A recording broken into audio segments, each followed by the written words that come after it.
Hello hello hello hello అందరికీ నమస్కారం. ఎలా ఉన్నారు?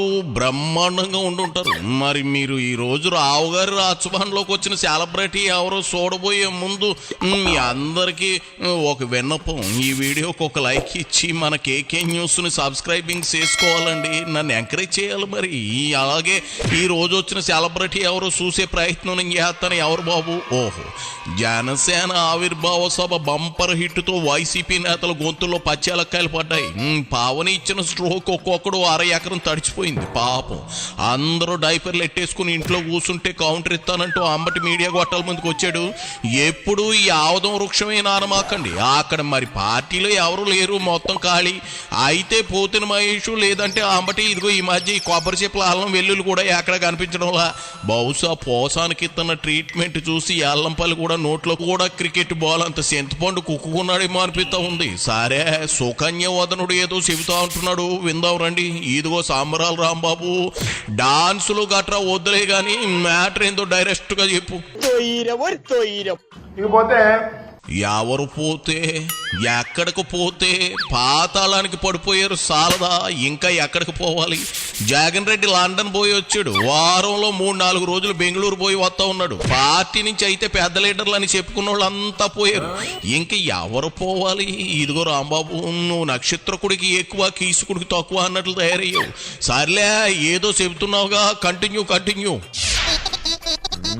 ఇక వేదిక మీదండి చాలా మంది మాట్లాడారు. ముఖ్యంగా మా పార్టీ నుంచి వెళ్ళిన వాళ్ళు ఉన్నారు. కొంతమంది మా పార్టీలో ఉండి మా పార్టీ నుంచి బయటికి వెళ్ళిన వాళ్ళు ఇక దీన్ని ఇష్టం వచ్చినట్టుగా ఉపయోగించుకునే కార్యక్రమం చేశారు. బాలినేని శ్రీనివాసరెడ్డి గారు, వాట్ ఈస్ హిస్టరీ నాకు బాగా తెలుసు. నేను శాసనసభ్యుడు అయినప్పుడు ఆయన శాసనసభ్యుడు కాదు. సుబ్బారెడ్డి గారికి బంధువు. అందువల్ల వైఎస్ఆర్ కాంగ్రెస్ పార్టీలోనూ ప్రిఫరెన్స్ ఇస్తే రాజకీయాల్లోకి వచ్చి ఎదిగి పెద్దవాడై మొత్తం రాజకీయాలని చేసి ఇవాళ అలిగి వెళ్ళి ఆయన దగ్గర చేరావు. మాకేం అభ్యంతరం లేదు. రాజకీయం అధికారం కోసం పార్టీలు మారేవాళ్ళు 300 మంది చూసాం, దానిలో నువ్వు ఒకటి. వాడు అంటాడైనా నా ఆస్తులన్నీ కూడా నాశనం చేసుకున్నాను, బోలెడు డబ్బులు తగలేసుకున్నాను, నా దగ్గర నుంచి జగన్మోహన్ రెడ్డి గారు దోపిడీ చేసి ఆస్తులు లాక్కున్నాడు అనేటువంటి మాట మాట్లాడుతున్నారు. సిగ్గేలా లేదమ్మా. ఎక్కడ పోగొట్టుకున్నావు నీ ఆస్తులు? ఎక్కడ పోగొట్టుకున్నావు అక్కడ ఎదుర్కో, ఇక్కడ కాదు. చూడు అంబటి, అసలు నువ్వు చెప్పిన దాంట్లో పాయింట్ ఉంది. వైసీపీ బంధువులకి పదవులు కట్టబెట్టిందా? క్వాలిఫికేషన్ లేకుండా కేవలం సుబ్బారెడ్డి బంధువు అయినందుకే కదా జగన్ ఆయనకు మంత్రి పదవి ఇచ్చాడు. ఇదైతే సొంతింట్లో పంచాయతీ అనుకున్నాడా జగన్ రెడ్డి? ఆట రాష్ట్ర భవిష్యత్తు కేవలం బంధువు అనే అర్హతతో ఆయన చేతుల్లో పెట్టడానికి. ఆయన రాజకీయాలంటే ప్రజాసేవ కోసం అంటారు. జగన్ వచ్చాక దాని మీనింగే మారిపోయిందిలే. పదవి అంటే దోచుకోవడానికి, రాజకీయం అంటే పక్కన ఉండి ముంచడానికి అన్నట్లు జగన్ రెడ్డి సరికొత్త డెఫినేషన్ ఇచ్చాడు పాలిటిక్స్. అసలు బాలినేనితో పోలిస్తే నువ్వెంత, నీ బ్రతికెంత రాంబాబు? ఆయన స్వయాన విజయమ్మకు దగ్గర బంధు. నువ్వు ఉత్తిలో పత్తిగాడివి, ఆయన గురించి మాట్లాడే అర్హత నీకేముంది అంట. నిజంగా బాలినేని అడ్డంగా పెట్టుకుని జగన్ చాలా దోషేసాడట కదా, ఆయన ఆస్తులన్నీ లాగేసుకున్నాడట కదా. అయినా బాలినేని అన్నది జగన్ రెడ్డిని. దమ్ముంటే ఆయన్ని బదులు ఇవ్వమని చెప్పాలి. అరిటాకు తాములపాకు తేడా తెలియని గొట్టగాడితో రిప్లై ఇప్పించడం ఏంటి శాండాలంగాను? అది సరే, బాలినేని ఆస్తులు ఎక్కడ పోగొట్టుకున్నాడు నీకు తెలుసా? ఎక్కడో పోగొట్టుకుంటావు నువ్వు, అక్కడ ఎదుర్కోవాలి. చాలా మంది చెప్తా ఉన్నారు ఎక్కడెక్కడ పోగొట్టుకున్నావు. అక్కడికి ఎదుర్కోవాల్సింది పోయి ఇవాళ పిఠాపురం సాక్షిగా నేను అన్ని నిజాలు చెప్తాను అని జగన్మోహన్ రెడ్డి గారి మీద అవాకులు చవాకులు పేలుతున్నారే, గుర్తుపెట్టుకోండి. దానివల్ల మీకేదో పెరుగుతుంది అనుకోకండి. దానివల్ల మీ క్యారెక్టర్ డౌన్ అవుతుంది. మీరే కాదు, సాయిరెడ్డి గారితో కూడా చెప్తున్నా. సాయిరెడ్డి గారు, శ్రీనివాసరెడ్డి గారు, మీ ఇద్దరికీ అన్యాయం జరిగింది వైఎస్ఆర్ కాంగ్రెస్ పార్టీలో. అంటే ఇంకేం చెప్పాలి నేను అర్థం కాదా? మీరేగా మొత్తం అంతా ఏలింది. జగన్మోహన్ రెడ్డి గారు ఆ చెవిలోను ఈ చెవిలోను చేరినటువంటి వ్యక్తులు మీరు ఇవాళ మీకు అన్యాయం జరిగిపోయింది అనేటువంటి మాటలు మీరు మాట్లాడుతున్నారు జనసేన వేదిక మీద. వారికి ఎట్టాకు సిగ్గు లేదు, నీకు సిగ్గు లేదు. సిగ్గు లేకుండా మాట్లాడుతున్నారు. అయ్యా పవన్ కళ్యాణ్ గారు, ఇలాంటి వారిని నమ్మి నువ్వు రాజకీయాలు చేస్తే శ్రీమద్ రమారమణ గోవింద్ అనే విషయాన్ని కూడా గుర్తుపెట్టుకోమని మనం చేస్తున్నాం. మీ పార్టీలో నెంబర్ 2గా చక్రం తిప్పిన సాయిరెడ్డికి దిక్కు దేవానం లేదు జగన్ రెడ్డి దగ్గర.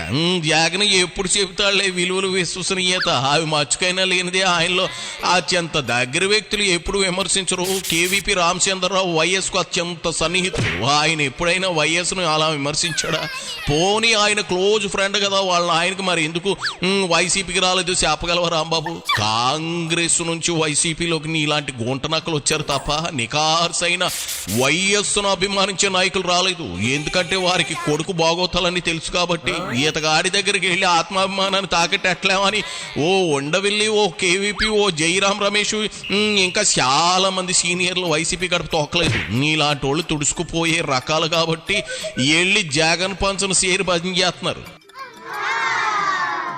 దాంతోపాటు ఇంకొక ఆయన ఉన్నాయండి, మా దగ్గరే ఉన్నాడు మొన్నటి దాకా. నేను టికెట్ ఇవ్వకూడదు అక్కడికి వెళ్ళాడు. ఆయన మాట్లాడుతున్నాడు, జగన్మోహన్ రెడ్డి గారి గురించి మాట్లాడుతున్నాడు. రాజశేఖర రెడ్డి గారి దయా దాక్షిణ్యాల వల్ల పార్లమెంటు సభ్యుడైనటువంటి వ్యక్తి, జగన్మోహన్ రెడ్డి గారి దయా దాక్షిణ్యాల వల్ల పార్లమెంటు సభ్యుడైనటువంటి వ్యక్తి. ఆయన మాట్లాడతాడు, పులివెందులకు ఎక్కువ కడపకు తక్కువ అంట జగన్మోహన్ రెడ్డి గారు. ఆయన బొమ్మ పెట్టుకుని గెలిచినటువంటి నువ్వు ఇవాళ దరువు కొట్టే కార్యక్రమం చేస్తా ఉన్నావు. గుర్తుపెట్టుకో, నీ జీవితం మొత్తం అందరికీ తెలుసు. ఏదో వేదిక దొరికింది కదా అని రెచ్చిపోవద్దు, పిచ్చి పిచ్చిగా మాట్లాడొద్దని కూడా మనం చేస్తున్నాం. కరెక్ట్ పాయింట్ కు వచ్చావు. మరి పవన్ కళ్యాణ్ జగన్ బొమ్మ పెట్టుకుని కాదు కదా గెలిచింది.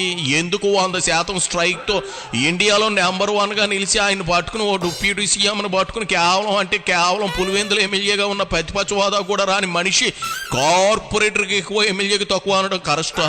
అది పిచ్చివాగుడు కాదా? కాదు అంటే బాలశౌరి మాట్లాడింది కూడా 100% నిజం. అయినా ప్రస్తుతం జగన్ రెడ్డి పరిస్థితి అదే కదా. ఇప్పుడు ఇలాగే ఉండదు సార్. 4 సంవత్సరాలే, 4 సంవత్సరాల పరిస్థితులు మారతాయనే విషయాన్ని కూడా గుర్తుపెట్టుకోండి.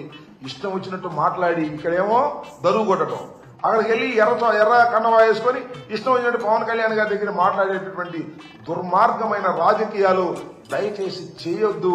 అలా చేశారా మీకు భవిష్యత్తులో మోకలు మిగలవని కూడా ఈ సందర్భంగా నేను చెప్పదలుచుకున్నాను. సూడు రాంబాబు, సూడి పందొచ్చి సుప్రభాతం చదివినంత చండాలంగా ఉంది నువ్వు చెప్పే నీ నీతులు చూస్తా ఉంటే. ఇక్కడే నీకు పాయింట్ చెప్పాలనుకుంటా ఉన్నా. మీరు నేర్పిన విద్యే, అది మర్చిపోకు. సిద్ధం సభల్లో రెచ్చిపోయి పిచ్చుకోతలు కూసింది ఎవరు? ఏమైంది? 151 సీట్లు ఉన్నాయని రెచ్చిపోయి బూతులు తిట్టింది ఎవరు? ఏమైంది? పోసానికి జరిగిన సన్మానం మిగిలిన అందరికీ జరగడం ఖాయం. రాసిట్టేసుకో పాపం. నువ్వు తప్ప ఇప్పుడు జగన్కి దిక్కు దివాణం లేనట్లుంది. తొర్రిపళ్ళ నాని, గోట్క నాని ఏమయ్యారు? ఇంకా అండర్ గ్రౌండేనా? మూసుకున్నంత ఉత్తమం లేదు, బోడుగుంటంత సుఖం లేదు. లేదంటే సాధారణ మసాజులు సుకన్యతో కాదు, పొడుగులాటితో చేస్తారు పోలీస్ బాబాయిలు. గుర్తెట్టేసుకో. సాలే అంబటి వెళ్ళిరా, నిన్ను చూస్తా ఉంటే జాలేస్తా ఉంది. చాలే పోవయ్యా.